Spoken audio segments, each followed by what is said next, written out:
जोजो टीवी। एक बार एक कछुआ नदी के बाहर खड़ा मछली से बात कर रहा था और कहता है, मछली, तुम हमेशा पानी में ही रहती हो, क्या तुम्हारा मन कभी नहीं करता बाहर आने का? मन तो करता है, पर भगवान ने हमें सिर्फ पानी में रहना ही सिखाया है। अच्छा, मैं तो पानी में भी रह सकता हूँ और पानी से बाहर भी रह सकता हूँ। चलो, मैं भी घूम कर आता हूँ। मछली सोचने लगती है कि काश वो भी बाहर की दुनिया देख सकती। अगले दिन कछुआ मछली से कहता है, मछली, तुम निराश मत होना। मुझे पता है कि मछलियों का इंसानों के जीवन में बहुत महत्व है। जानती हो, मछलियों को घर में सजावट के लिए भी रखते हैं। अच्छा, पर इंसान हमें अपने घर में कैसे रख लेते हैं? अरे, वो पानी में रखते हैं, बहुत अच्छा इंतजाम करते हैं। पर कैसे? तो मुझे बाहर की दुनिया कैसे दिखाओगे? क्या दिखा पाओगे? बताओ ना। हाँ, कोशिश करता हूँ। कछुआ एक थैला लेकर आता है और उसमें पानी भर लेता है। उसी में मछली को बिठाकर वो पूरी सैर करवाता है। वापस लाकर वो मछली को पानी में छोड़ देता है। तुमने बाहर की दुनिया देखी? कैसी लगी तुम्हें? आज तो मैं बहुत खुश हूँ। तुमने मुझे दुनिया की सैर कराई। क्या इसी तरह बाकी मछलियों को भी दुनिया की सैर करा सकते हो? हाँ, बिल्कुल। कल मैं फिर आऊँगा। और इस तरह कछुआ रोज आता और एक मछली को अपने साथ पानी में भरकर लेकर जाता और पूरी दुनिया की सैर कराता। एक दिन आया जब तालाब की सभी मछलियाँ दुनिया की सैर कर चुकी थीं। आज हम बहुत खुश हैं कछुए, तुमने बिना किसी स्वार्थ के पानी से बाहर की दुनिया हमें दिखाई है। तभी भूरी मछली ने कहा, जानती हूँ, कछुए ने एक बार बताया था कि हम मछलियों से इंसानों की दवाइयाँ बन जाती हैं। तभी परी मछली कहती है, अच्छा, तो हम इंसानों की बीमारी के लिए काम आते हैं। अब तो हम सब ने बाहर की दुनिया भी देख ली है। अब हमें मरने से डर नहीं लगता। अब हम इंसानों के काम आएंगे। कुछ दिनों बाद तालाब के पास कुछ वैज्ञानिक आते हैं और अपने साथ कुछ मछलियाँ लेकर जाते हैं। मछलियाँ खुशी खुशी वहाँ से चली जाती हैं और जब कछुआ वहाँ आता है तो अपनी दोस्त मछलियों को ना पाकर उदास हो जाता है। दयालु मछली। एक छोटी सी नदी में बहुत प्यारी मछली रहा करती थी। उसका नाम था नैना मछली। उसके साथ नदी में जितनी भी मछलियाँ थीं, वो उसे रानी मछली नैना कहकर पुकारा करती थी, क्योंकि वो बहुत दयालु और मुसीबत में सबका साथ दिया करती थी। इसीलिए रानी मछली भगवान पर पूरा विश्वास रखती थी। एक बार नदी में अचानक बहुत तेज बाढ़ आ गई। पानी जोर जोर से उछलने लगा। सभी पानी के जीव परेशान हो गए। रानी मछली ने कहा, किसी को डरने की जरूरत नहीं, हम इस बाढ़ का मिलकर सामना करेंगे। डरो मत, कुछ नहीं होगा, भगवान पर भरोसा रखो, आओ मेरे साथ। रानी मछली की बात सुनकर सभी मछलियों को जोश आ गया और सभी एक साथ तैरने लगी। और तैरते तैरते वे सब जहाँ पानी का बहाव हल्का था वहाँ पहुँच गईं। तभी एक छोटी नन्ही मछली को बहुत तेज भूख लगी, तो उसने कहा, मुझे भूख लगी है, मुझे बहुत भूख लगी है, अब मैं और आगे नहीं बढ़ सकती, बहुत तेज भूख लगी है मुझे। छोटी मछली की बात सुनकर रानी मछली ने कहा, अरे अरे, रो क्यों रही हो, मैं तुम्हें खाना दूंगी, आओ चलो पहले हम खाना खाते हैं। रानी मछली इतनी दयालु थी कि खुद भूखी रहकर भी उसने दूसरी मछलियों को अपना खाना दे दिया। डरो मत, हम सब यहाँ पर सुरक्षित हैं। यहाँ पर बाढ़ नहीं आएगी क्योंकि यहाँ पर पानी का बहाव बहुत कम है। सभी मछलियाँ बहुत खुश हो गईं। पर कुछ दिनों बाद उस नदी का पानी सूखने लगा। मछलियाँ डर गईं। अब क्या होगा? वो सब रानी मछली के पास गईं। रानी मछली प्रभु के ध्यान में मग्न थी। रानी मछली, आंखें खोलो और जरा देखो, यहाँ पर तो पानी कम हो रहा है, जल्दी कुछ करना होगा। तभी रानी मछली बोली, तुम सब डरो मत, कुछ नहीं होगा। प्रभु पर भरोसा रखो, सब ठीक होगा। चलो मेरे साथ आओ। रानी मछली अपने साथ सभी मछलियों को लेकर जाती है और सब मछलियों के साथ मिलकर वहाँ से निकलने का रास्ता बना लेती है, जो एक तालाब में निकल रहा था। सारी मछलियाँ मिलकर रास्ता बनाती हैं और एक एक करके वहाँ से निकलकर एक तालाब में पहुँच जाती हैं।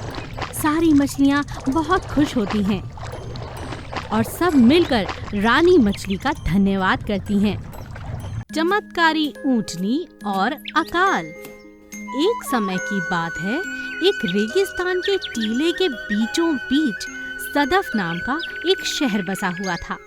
वहाँ के लोग बहुत ही खुशहाल जिंदगी जी रहे थे, क्योंकि वहाँ का सुल्तान बहुत ही ज्यादा अच्छा था। सब कुछ सही चल रहा था, लेकिन सुल्तान के मरने के बाद जब उसका बेटा गद्दी पर बैठा, वह सुल्तान के विपरीत बहुत ही ज्यादा लालची और अत्याचारी था। सभी लोग उसकी बुराई किया करते थे। हमारे नए सुल्तान ने तो हमारा जीना मुश्किल कर दिया है। फिक्र मत करो, इसका इंसाफ तो कुदरत ही करेगी। और वैसा ही हुआ। एक दिन अचानक बहुत तेज भूकंप आया और उस भूकंप के कारण सदफ शहर के पानी के स्रोत सूखने लगे और जमीन फट गई और उसमें से अचानक एक बहुत खूबसूरत ऊंटनी और उसका एक छोटा सा बच्चा बाहर निकले। सभी लोग यह चमत्कार देखकर बहुत हैरान थे। अरे ये कैसा चमत्कार है? यह तो कोई चमत्कारी ऊंटनी लगती है। चलो चलो इसे देखते हैं। हाँ चलो देखते हैं। सभी लोग उसके आसपास जाते हैं और दूर से ही उसे देखने लगते हैं। अपने आसपास इतने सारे लोगों की भीड़ देखकर ऊंटनी का बच्चा उसके पास आकर छुप जाता है। तभी वह उन लोगों से कहती है, देखो, मुझसे डरो मत, मैं तुम्हें कुछ नहीं कहूँगी। मुझे ईश्वर ने तुम्हारी मदद के लिए भेजा है। मैं पहाड़ों के ऊपर जा रही हूँ। जब तक मैं यहाँ हूँ, मैं तुम्हें दूध, फल और खाने की चीजों की कमी नहीं होने दूंगी। बस मुझे पानी पिलाते रहना। सभी लोग यह सुनकर हैरान हो गए। तभी ऊंटनी के थनों से दूध बहने लगा और पूरा शहर धन धान्य से भर गया। ऊंटनी सबको खाने की चीजें देकर अपने बच्चे के साथ खूब सारा पानी पीकर पहाड़ों में चली गई। अब ऐसा ही निरंतर चलता रहा। ऊंटनी समय समय पर अपने बच्चे को लेकर शहर में आती, खूब सारा पानी पीती और लोगों को खाने पीने की चीजें देकर वहां से चली जाती। सभी लोग बहुत खुश थे। शहर में फिर किसी चीज की कमी न थी। लेकिन एक दिन जब यह बात अत्याचारी सुल्तान के कानों में पड़ी तो उससे रहा न गया। उसने अपने सेनापति से कहा, सेनापति, जाओ और अभी के अभी उस ऊंटनी को हमारे सामने पेश करो। सुल्तान ने ऊंटनी से कहा, हमने सुना है तुम बोल सकती हो, तुम चमत्कारी हो। हम भी तुम्हारा चमत्कार देखना चाहते हैं और जो देना है हमें दो, हमारी रियाया को नहीं। नहीं सुल्तान, मुझे तो ईश्वर ने लोगों की मदद के लिए भेजा है, आपकी मदद के लिए नहीं। ऊंटनी के मुंह से यह बात सुनकर सुल्तान को गुस्सा आ जाता है और वो तुरंत ऊंटनी और उसके बच्चे को मारने का आदेश दे देता है। लेकिन इससे पहले कि सैनिक उन्हें मार सकें, धरती फटती है और ऊंटनी और उसका बच्चा उसमें समा जाते हैं। और उस ऊंटनी के श्राप के कारण आज तक सदफ शहर के लोग एक एक बूंद पानी के लिए तरस रहे हैं। काली कोयल और तोता। एक नदी के पास आम और अमरूद का बहुत बड़ा पेड़ था। आम के पेड़ पर कोयल का जोड़ा रहता था और अमरूद के पेड़ पर तोते का जोड़ा रहता था। वो हर वक्त आपस में झगड़ा करते रहते थे। कोयल को अपनी आवाज पर बहुत घमंड था। वो बहुत सुंदर गाती भी थी और तोते को अपने रंग पर बहुत घमंड था, क्योंकि उसका रंग बहुत सुंदर था। दोनों कोयल बहुत चालाक थी। बड़ी कोयल ने कहा, सुन तोते, मेरी आवाज इतनी प्यारी है कि लोग मेरी आवाज सुनकर सुबह जाग उठते हैं, उनके दिन की अच्छी शुरुआत करते हैं और उनका मन खुशी से झूम उठता है। तोता उन्हें कुछ नहीं कहता, चुपचाप कोयल की बात को सुनता रहता है और घूमने के लिए उड़ने लगता है। छोटी कोयल कहती है, मुझे भी घूमने जाना है। नहीं नहीं, हम ज्यादा धूप में उड़ेंगे तो हम और भी ज्यादा काले हो जाएंगे। और हाँ, आज से हम नदी में सुबह और शाम दोनों समय नहाने के लिए जाएंगे, समझी? छोटी कोयल कहती है, मैं नहीं नहाऊंगी, मुझे नदी में डर लगता है, मुझे नहीं नहाना। एक बार नहाना भी मेरे लिए बहुत मुश्किल की बात होती है। एक दिन छोटी कोयल ने सोचा, हाँ, ये तोता अमरूद खाता है, इसीलिए ये इतना सुंदर है। आज जब ये दोनों तोते घूमने जाएंगे तो मैं इनके पेट से अमरूद लेकर खाऊंगी, फिर मैं भी सुंदर हो जाऊंगी, 2 समय नहाना नहीं पड़ेगा। तभी बड़ी कोयल कहती है, हाँ, नहीं, ऐसा कुछ नहीं होता और तुम भी ऐसा कुछ नहीं करोगी, समझी? नहीं तो कल वो हमारे पेड़ से आम तोड़ेंगे, उनकी आवाज हमारी जैसी प्यारी हो जाएगी और मैं ऐसा बिल्कुल नहीं होने दूंगी। तुम मेरे साथ नहाने चलो, हम दोनों सुबह शाम नहाएंगे तो हम भी सुंदर हो जाएंगे। चलो ना, चलो नदी पर।